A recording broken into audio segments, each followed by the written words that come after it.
Bilang na ang mga masasayang araw ni Kibuloy, halos lahat na ng mga institusyon sa Pilipinas ay gumagalaw upang mapanagot siya. The PNP in Davao previously expressed its willingness to work with other law enforcement agencies in arresting the Kingdom of Jesus Christ leader. Tiwala ako na matutupad ito at mahuhuli si Kibuloy. Once he is arrested, the Senate Committee on Women, Children, Family Relations, and Gender Equality will expect his appearance in our next hearing. Pinapanawagan ko din kay Kibuloy na huwag nang mag-inarte.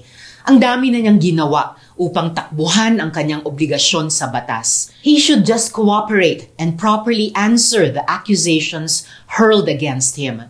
Kung walang kasalanan, hindi kailangan magtago. Muling higit na pasasalamat sa mga biktima ni Kibuloy na buong tapang na lumalaban.